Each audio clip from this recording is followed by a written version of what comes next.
what you're doing and how you can make it more meaningful for your EL students and families.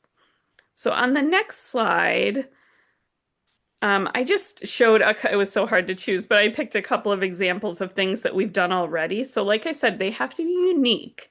So every time someone comes to us with an idea, um, I will say we buy a lot of books. I mean, we love books, you know, who doesn't love multilingual and multicultural books? So we buy a lot of books, but we look at unique ways to do that. So we have some teachers that are doing things with the seal of biliteracy.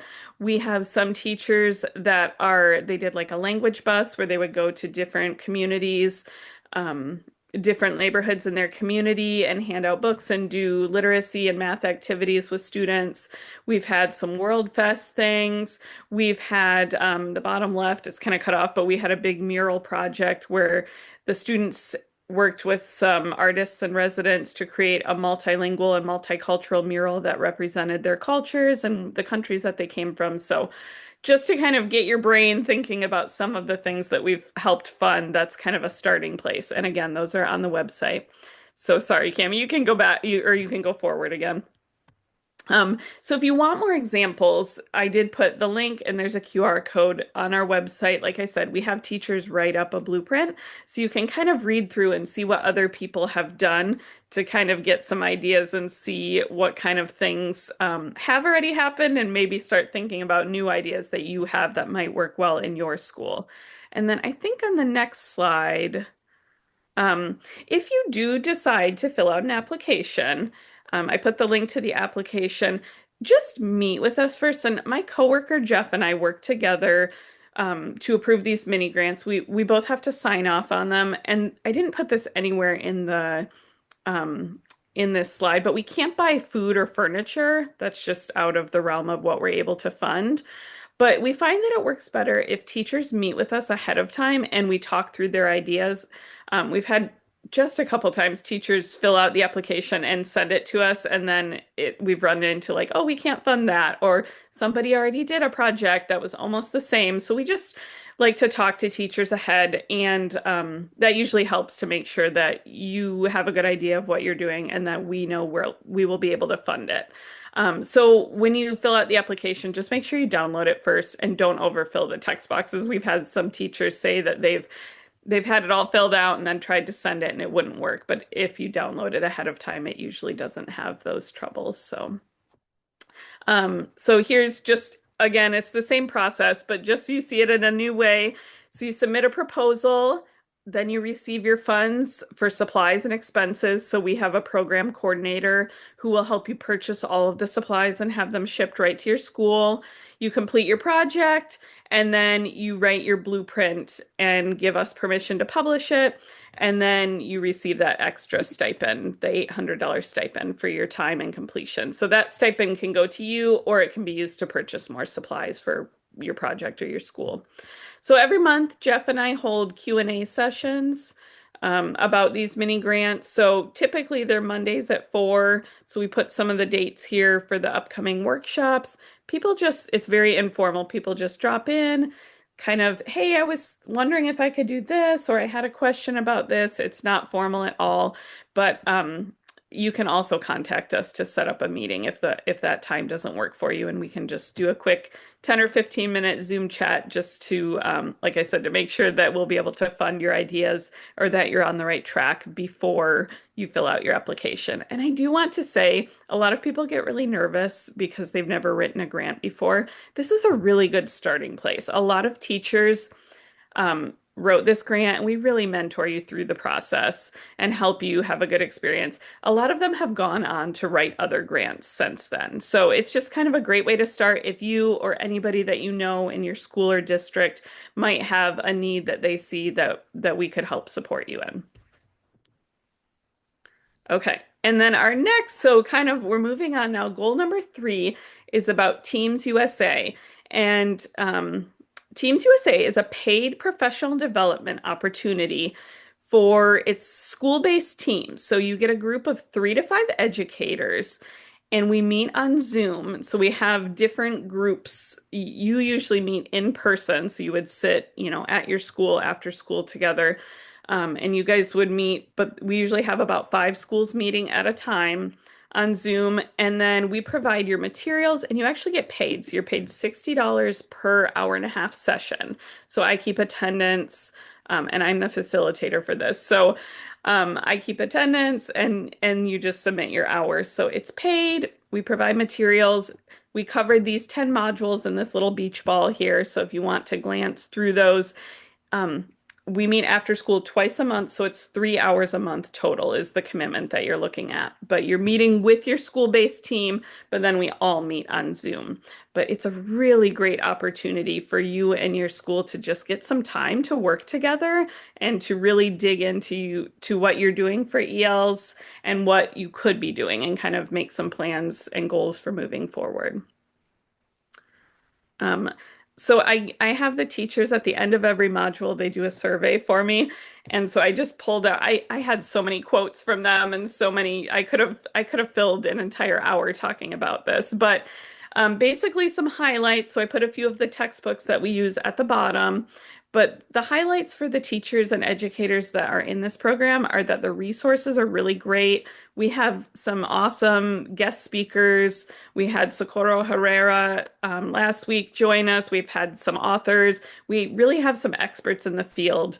So the guest speakers have been great, and you guys get a lot of conversation starters, just things that maybe you hadn't thought to talk about or had time to talk about. So really the biggest thing that I bolded is that the teachers just love the time to sit down, talk together, and work together. And it's just time that they really don't have on a typical school day. So this just kind of ensures that you really get time with your group, and it's very group specific. So right now I have a group that we're wrapping up, and I have 5 schools, and I will tell you they are across the board. I have a very rural school who they're like, we don't have anything. They're like, we have 20 students and we have no idea what we're doing and we don't know where to begin. All the way to we have schools who are very, and I think someone's here from one of those schools, who have their very well, their district is very supportive. They have a lot of things in place. But that being said, they've been able to really look at how they can support their specific school and utilize the resources that they have to build on those and make it a more welcome, inclusive environment for their multilingual families. So we're recruiting to start in the fall. If this is something that might interest you or your school, you find a school-based team of 3 to 5 members that has to include an administrator and or EL specialist.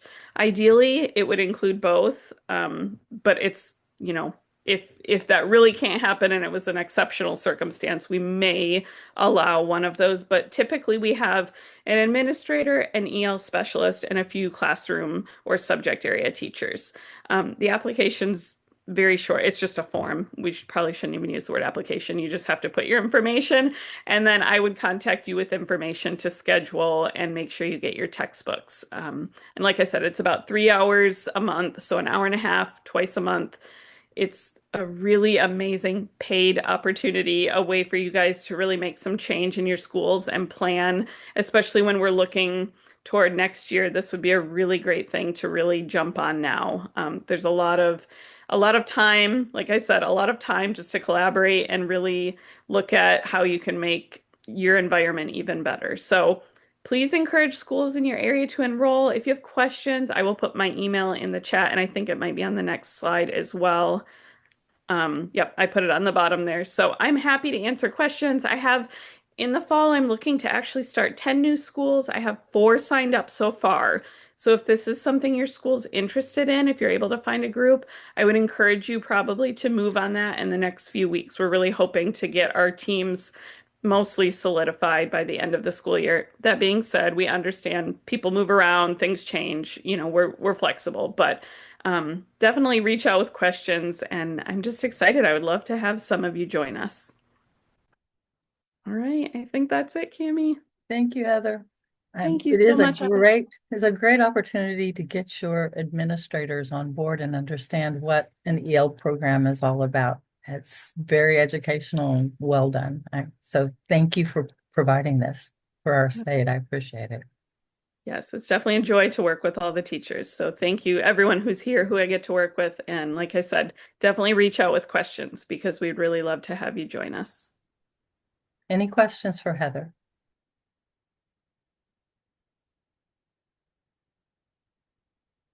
All right. Well, hopefully, if you do, you can email her at this email address, or I'm happy to be a go-between as well. All right, moving on. We are going to let Guadalupe from Kansas City, our male specialist there, take over and talk to us a little bit about family engagement. So, Guadalupe, I'm going to turn it on over to you. Thank you. Good afternoon, everyone. And I know Heather mentioned a minute ago with Socorro Herrera, Dr. Socorro. She just, I believe last year, recently, can't remember exactly what year, but she just came out with the book on family engagement as well. So I don't know if she has presented on that, but here's the title or to find more information on the book, which is a great book. And I know that she's also presenting on that. Before I forget, because you mentioned hurt, and I just remember that. Thank you, and welcome everyone again. We're talking about family engagement, and I know some of you have heard some of these presentations, so yes, bear with me. So we're going to talk about family engagement, how we implement it with families and students, identify the strategies that we can use, and share resources.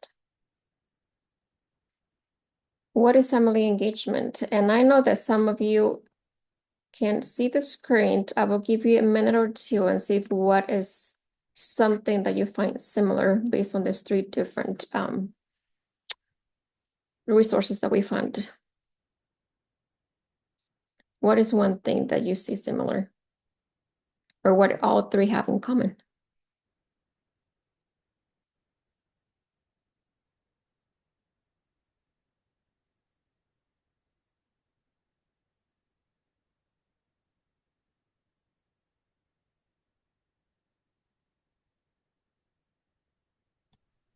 They all, can you guys hear me? Yes. Okay. They all talk about collaboration and working together. The first one has the word inclusion, partners, and then the second word or the second one has working together. The third one, collaborative two-way process. Thank you, Karen. Yeah, so if you can see all three talk about working together. So how do we collaborate from the school to the family with one main purpose, which is the student? Thank you.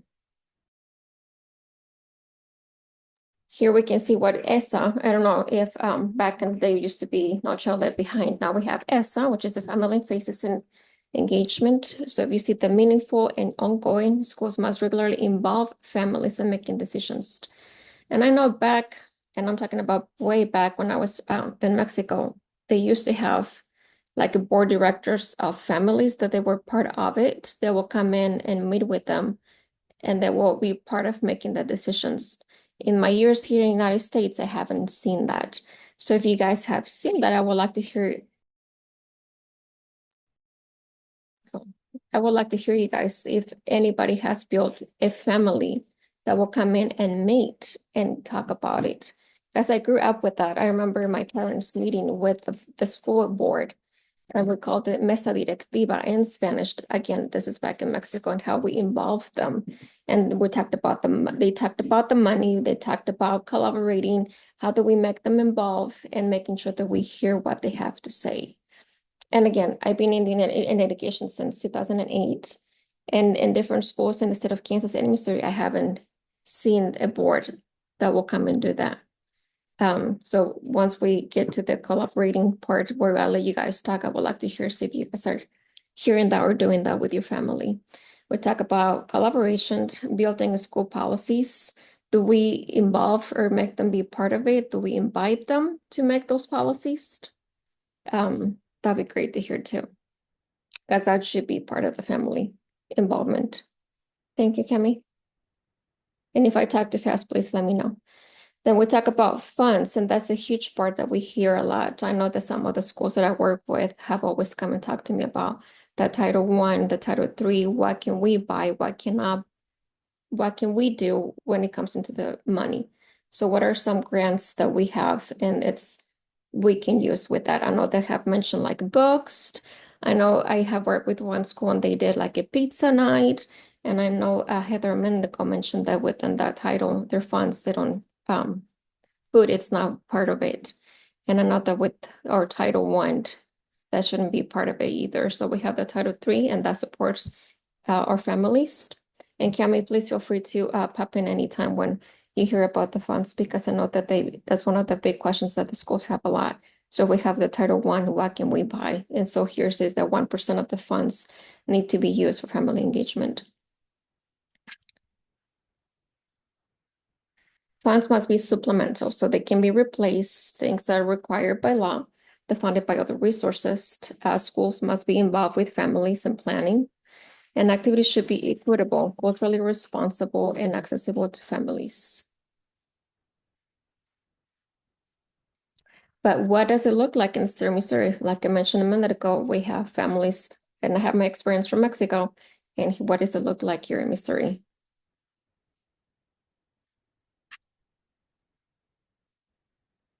Go ahead, Cami, please do the next. And here is coming from Desi. So family engagement should be aligned with the Missouri Department of Elementary and Secondary guidelines, which emphasize partnership communication and share responsibilities between schools and families. Do we see that? I don't personally haven't seen that. We want to welcome our families in the school community. We want to communicate effectively, and that means both ways, like we talked about in the definition a minute ago. It has to come from families to the schools and schools to the families. Support student success, speaking up for every child, and sharing empowered, collaborating with the community. And the community is the one that I like to see, and I do see that a lot, where schools do look for resources to provide to the families.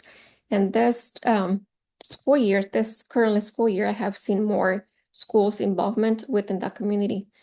I know because of what the status has been, or where our kids are, especially those ELL students, what have we seen that we would like to, like one that was mentioned in other PD, the Catholic charities. It's sad to see that they close, that they're not active as they used to be, because they will collaborate with all of our schools regarding of any status of your students, and they will work with you with medical, health, anything. And now I know that the funds are not there and they have limited. And I know that within the metro area here in Kansas City, I think it's closed. And I don't know if some of you are in Kansas City, if they heard anything of them, but I know that the schools are directly looking for resources. And I know I have like some show me KC, and I will link that. I have linked that at the end. So feel free to look out for them. They will be also at the Elevate conference. So for those that want to come in and hear more of what they have to offer, so that'll be great. And another thing that I'd like to hear, it's sharing the power. One thing that we like to see is parent involvement when they come into the building and they feel welcome, and that they can feel like they can speak up for themselves and they don't have to be waiting. I like to see the parents that know that they can be heard. I don't have the link to the video, but I know Julie, you're here and you have seen it before, Kenneth, and you have too. There's this video when it says, when you come into the building, how do you feel welcome to? Is this a building where you feel like it says you are invited, or if this is a building that it says, I don't hear you or I don't see you? So those are things that we want to think about too when we prepare our students or buildings for our kids. Here are some of the components that we talked about. It's a two-way communication. And again, I feel like it should be a three-way communication, because I honestly feel like we have to hear our students as well. So we have mom and dad, or the guardian, will just be general. We have the school, but we also want to hear the voice of the student. And I feel like, me personally feel like it should be a three-way. We want to hear what they have to say as well. We just talk about the welcoming school, the climate, how welcome it feels. Do we involve all of them? And I know the I want to say, okay, it was on the news, and probably you guys have seen that too, where one teacher was asked to resign because she put a sign welcoming everyone on her classroom with different hands and different color shades, and she was fired. So meaning she was not being welcoming, and she just wanted to welcome those students. So we want to keep that in mind too. How welcome them do we want to feel them? Family participation in decision making. Parents or caregivers should be involved in school committees. And this is one thing that I mentioned a minute ago within the families. I seen this. I was part of it. My family, my mom was part of it. I grew up in Mexico. My mom was one of those Mexican families that stayed with us back home, and my dad will leave to United States here to work. So I always notice how my mom will go in and ask for questions. How do I want to be part of it? I want to make those decisions. What are we giving the kids for lunch? The times. And I know here it's not like adding, it's so different. So it's a huge eye opener for me when it comes into the family engagement. Support for learning at home. Schools should provide families with tools and strategies. And this is a huge one because I do see kids taking homework to school, but it's not tools and strategies for the parents to help their kids understand. Um, Anyone, please speak up if I'm wrong, but there is new math strategies that they are teaching currently to our kids. There's new ways of how to teach them numbers of, and this is because I have a first grader and he comes in with math homework. I try to help him and he's like, Mom, that's not how it should be. But it's giving you the same answer. Yes, but that's not how we're doing it in the classroom. Okay. So if the teacher would have provided me a handout, a link, anything saying here is how we are doing the new math strategies, this is how you help your kids. I would love to see that ahead of time. And I'm not seeing that as a mom. And so I feel like if I do speak both languages, I can speak up for myself. I cannot imagine the frustration for ELL families when they're not receiving those documents. So, like I said, I know math, I know the numbers, I can Google and search for it, but I'm teaching my son the math that I know how to do it, and he gets the same answer, but he comes and tells me I got it wrong because the way to get to the answer, it's different than what I show him. So this is where we talk about are we providing those resources, those strategies to our families to help our kids to do better. So it's not just here's the homework, but how do we help those families to help those kids do their homework? Um, we'll move on, community partnership, collaboration with business organizations, nonprofits. And I feel like if we ask for it, we'll get it. I have also asked restaurants, hey, I need books for my kids when I was in the classroom. And it's like, can you help me out with if I invite families, how many families will they come and do $50 dinner night? Can we get 5% of that income to help me with books for my classroom? And we're talking about ELL. I was an ELL classroom teacher. So we'll get that and we'll go and ask for it. And sometimes we'll have students, hey, the classroom in Spanish, the Spanish class, they will go in and ask for food, their menu in Spanish or in English, depending on which language we're practicing. So I know that if we ask for it within the community, we'll get it. And sometimes we're just afraid to go in and speak up for our families and say, hey, we're doing this activity. Can you help? How can we help? How can we work together to meet those needs for our kids? Regardless if it's something, an activity that we want to do with them, or if it's monetary, because they're welcome to different options if they're helping. Regular events and activities, accessible and equity. So schools must be ensured that all families, regardless of the socioeconomic status, language barriers, disabilities, have equal opportunities. So that's a huge one for me. I feel like sometimes we are lacking our ELL students. We provide resources for general ed, but not much for ELL. And this is one thing that even this weekend, I was talking to another person who's an ELL instructor here within the state of Kansas. And she was talking about how she is talking to principals. And they're like, what is ELL? And to me, it's what an eye opener. It's like, how do you become a principal if you don't know what ELL stands for? So how do we keep those families or those students, give them the equal opportunities if we don't even know what ELL stands for? And sorry if I take it too personal, but I just feel like I was an ELL student myself, so I feel like I need to speak up. Um, so here's what family engagement, what parent engagement is and what it's not. So then go in the two-way partnership, and again, to me, it's like a three-way. Families and schools work together to support the learning. Parents are active participants. We listen to their needs, what they want to hear, what they have to say, and we make them feel welcome. What it's not, and I do see this a lot, the cosmetic of social support, the one-side communication, the limited school events, and the parents has extra labor. So we see a lot of I do see a lot of the pizza nights where the families are going in there, but are they really family engagement, or we just having them to do so that we feel like, well, feeling them welcome in? And if we do the parent night, can we have a school counselor be in there? Can we have the principal or the assistant principal be there? Can we have the nurse be there? People that students and parents should know who they are on that building, so that when they have a question or when they need something, they know who to go to and ask for. And we don't. We just have one or two teachers that volunteer, and here are the families. We had the event. We're done. Goodbye. And that has been my experience and observations. Cami, thank you. So here's the biggest question. What are you guys doing within your school buildings that you can call this family engagement?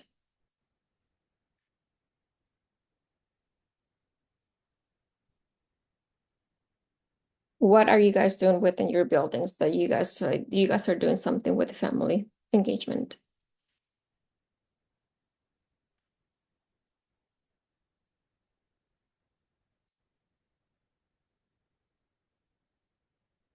And I provided an example from I don't think I have a Kansas City public schools, but I was able to find one of them of what they're doing. And they have this program, and I don't know if you guys have heard of it. I have provided the link where they provide different resources for their families. And this was just an example that I gathered from their website, just looking for it.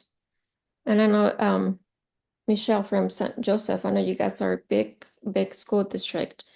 And I was there for one event where you guys invited just educators, but I know you guys do also family events. What are you guys doing to engage your families within your schools? Can I say something? Yes, please. Yeah, some of the buildings in our district, they do have PTA, and we are trying to make sure that some of the ESL families are involved in that. They do meet once a month. Not always, they're not able to meet every month, but that's what they're trying to do. And that's a good way of involving, engaging them, asking um, whatever their needs are and what we are doing. So, couple of the elementary schools, it's happening there.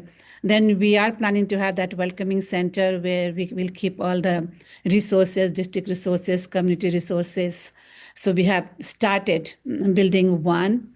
Then we just had in this month a multicultural night. We invited community partners like JVS. So they were all there, and the district resources, what all we have. The parents brought food, and we had some cultural performances and all those things.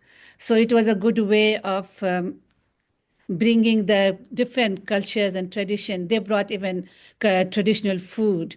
And they came dressed up in the tradition, and then every building had this showcase of what different languages and different countries they represent. And then we had information about that for the administrators and for the general students too. And then we made some packages for our ESL families to take home with the community partners and district resources. So we are working on it. We are not there where we want to, but I think we are working on it. Thank you for sharing. Yes. Anybody else would like to share what they're doing?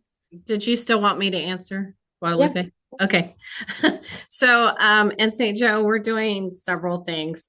So all the normal things, like we have a center where they come in. We have a lot of family advocates that actually work for us in Spanish and Chuki. So they help parents. If we need the language line, then they also help them with that as far as enrollments and all those kinds of things.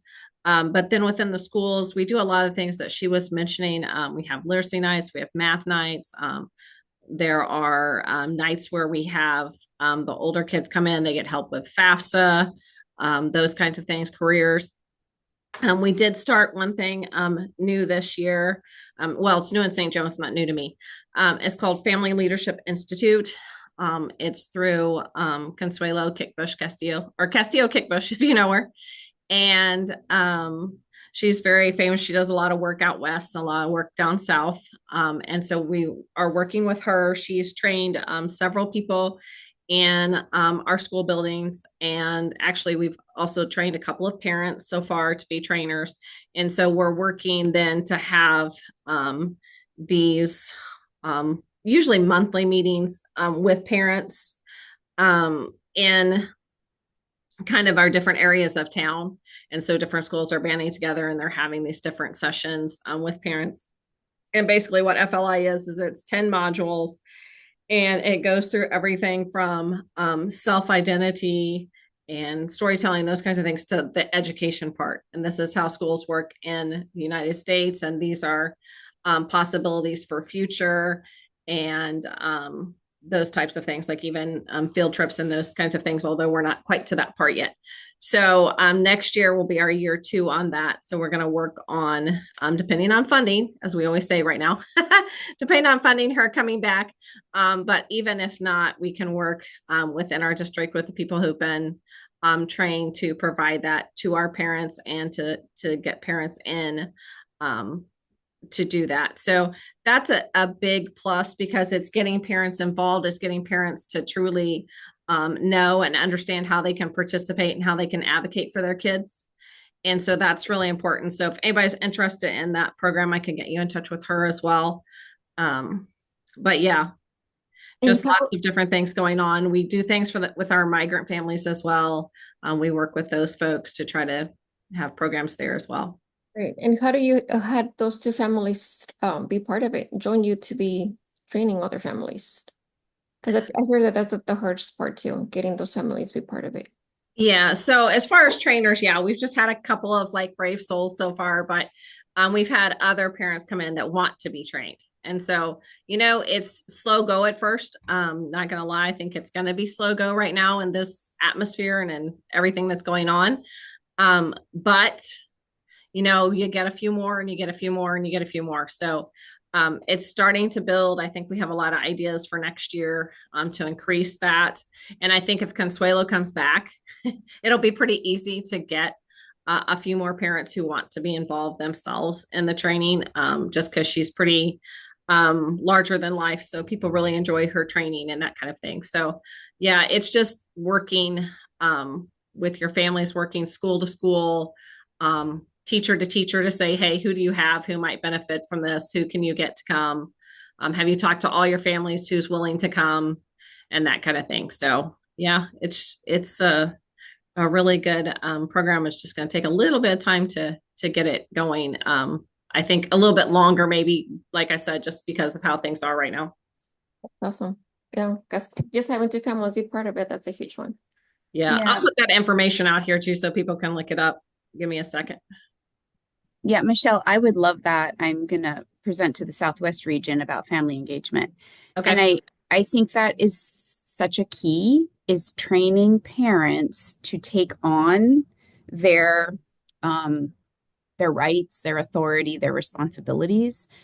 And so we do that by teaching parents what their rights are in the US system, because it's I think that's where the big disconnect is a lot of time with new parents, is they may come from a culture where you leave school alone and you let educators do what they do. And here it's get involved, get engaged. And so teaching them those rights and responsibilities, I think, is so important. I'm so glad you guys are doing that. Yes, I think that is a big thing, is that, like you said, in a lot of cultures, nope, you send them to school and they deal with it. Whatever's happening, they'll deal with it.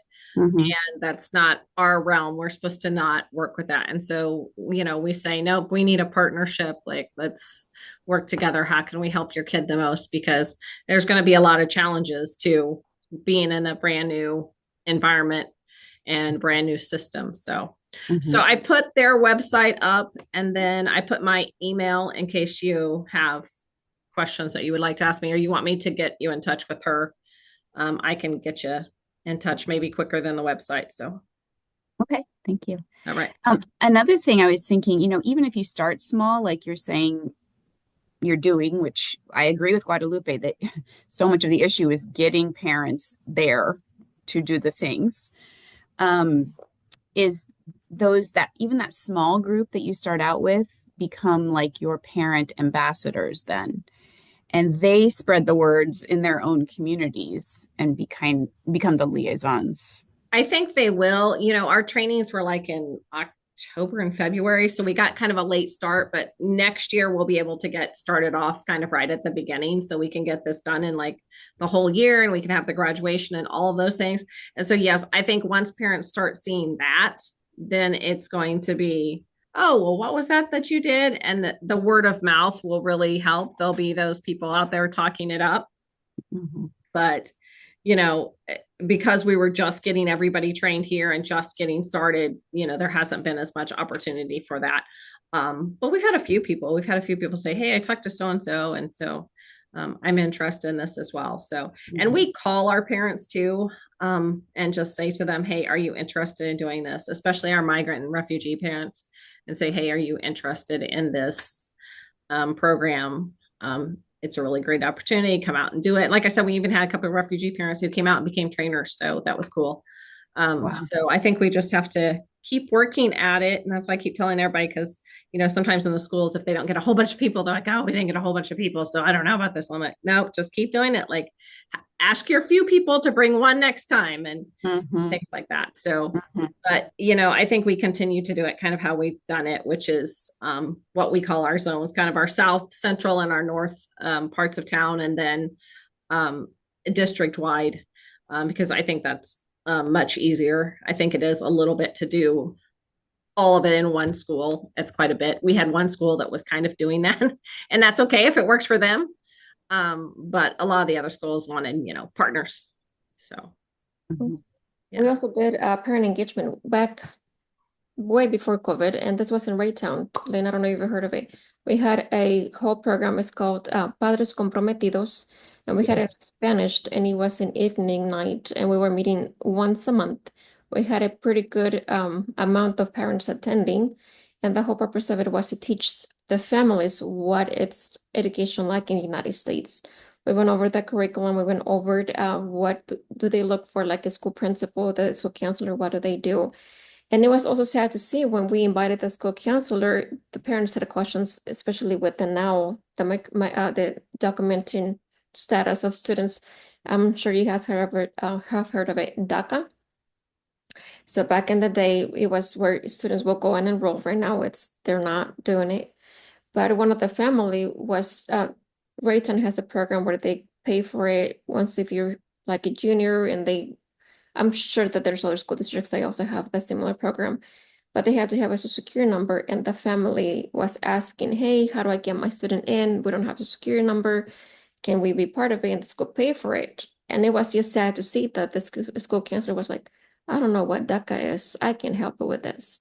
So it's like we have to also teach our school counselors of all the different resources for our ELL students. And so if we want to work together, the school community and the family community, we have to teach our small community, our building, our families within the school principal, the school counselor, what resources, what having an ELL student involves, so that they know what, when the families come and ask for those questions, that they are aware of it. And that was a huge eye opener for me when I was in Raytown, but this is way before Len was sent. And so Guadalupe, we actually have done 2 more rounds of Padres Comprometidos. Wendy has hosted them, and she's had one of our family parents be the co-leader with her each time. And that's Uh, and that's how much it has grown. Thank you, Lynn. Yeah. we've done it about every 3 years or so, and it's gone very well. Um, one of the things that we are doing in Raytown is we are trying to, about every other month, do some kind of parent training of some kind, basically about what is U.S. education. And in the process, some of those we do in person, but about half of them we do on Zoom. And we get a lot of parents who join sitting watching a soccer game. Um, I've had a parent who was working their night job and logged in. A parent who was making tortillas for dinner and was logging in. And what was good about it is the parents are receiving the education, but it gives them a forum to start asking questions. And we probably spend as much time answering questions from the parents or getting them to the right person to answer their questions as we do in providing information to them. And something else that we've started new this year that has built momentum is we started a WhatsApp group for parents. And our bilingual social worker sends out information to them fairly frequently, but that's gotten more people to come attend our events and get involved in learning more about their kids' education. That's awesome. And just having the WhatsApp app and being able to communicate with them, it's just a huge, I mean, that's a huge one. That you're not using the app, like I know there's some Parent View or Seesaw or other apps. And I know that like some of them are in different languages that you guys can put them on for parents. So even having a night where they know how the system works, where they can check the grades, how to email the teacher if they have a question. The FAFSA night is great, but also having those resources of where to go and look for resources. And I think it's last year that the FAFSA application changed. And so we need a whole new education on that too. Because when I was just doing it last year, everything was new. I'm like, if I'm having trouble, I cannot imagine the family, the mom and dad having trouble who is also lacking language and having a new system to work with. So just having those extra resources and nights that we can help our families, that would be awesome. Thank you. Anybody else has anything else they want to share? This is not something that my district or I have used personally, but I attended a TECA conference in Austin a few months ago, and they were talking about a website called 11 Labs, and I don't know if anyone has any familiarity with it, but it was something that I forwarded directly onto the people in my district that have money and, you know, are able to purchase things.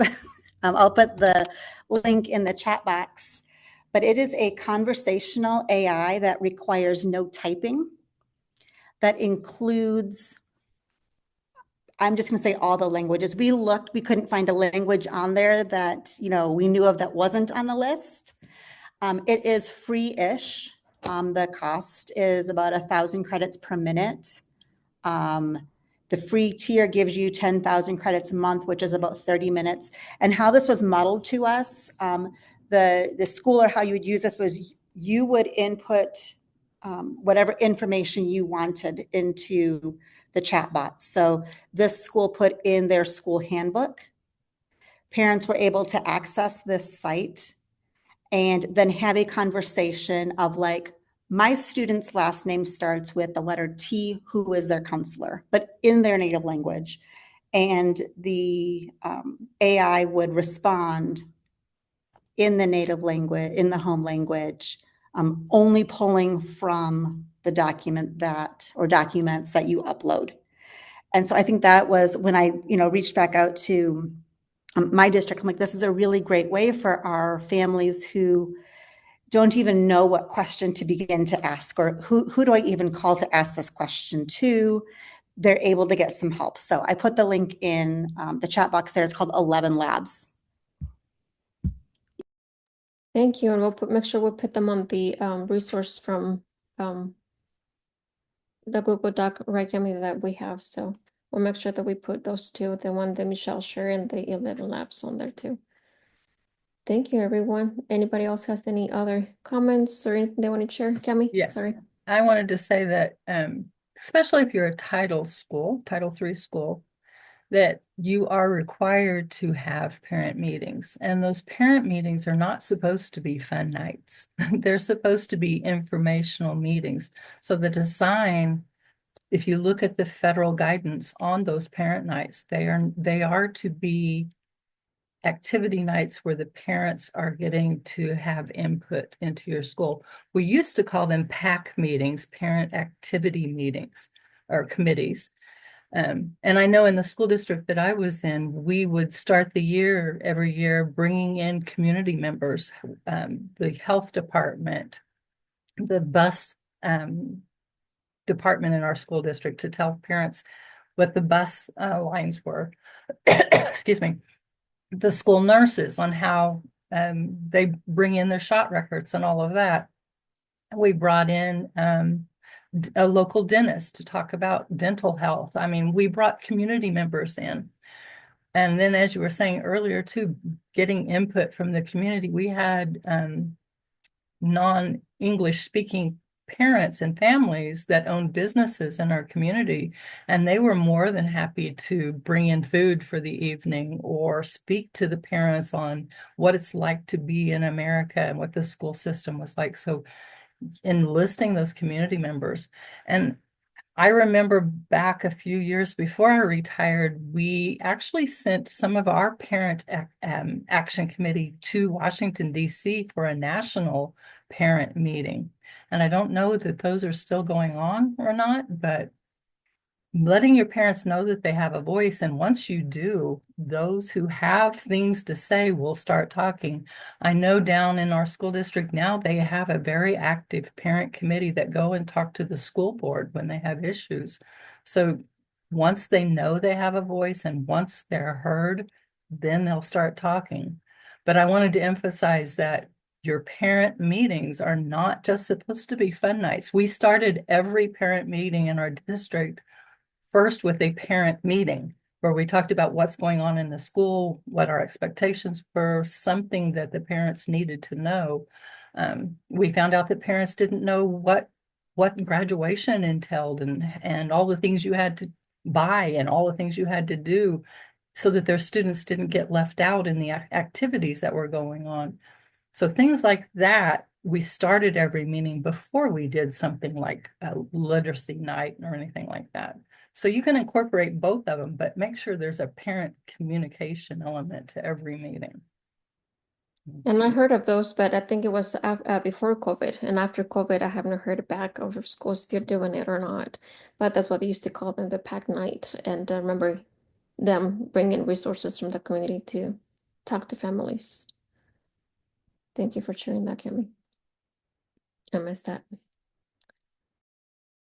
I know going back to the presentation, there's the last slides with the resources that I have provided and where to get the information from ESSA, the Title I funds, and the one that you just mentioned that ESSA requires or asks for you to be having that night. And I think it's once a month if you can. Or it was once quarterly, but it has the links there for you to go back and double check.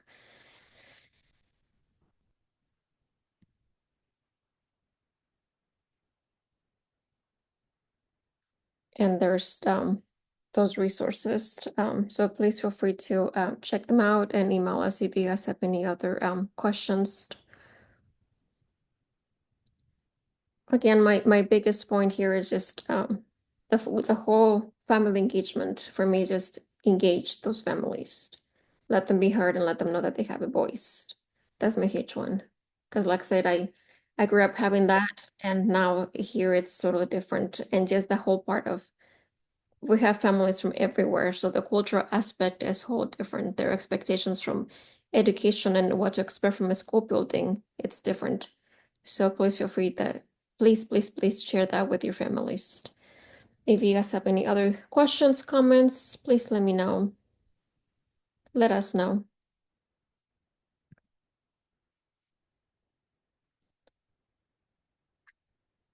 That's all I have. Cammy, did I miss anything? Any detail points that we have to share?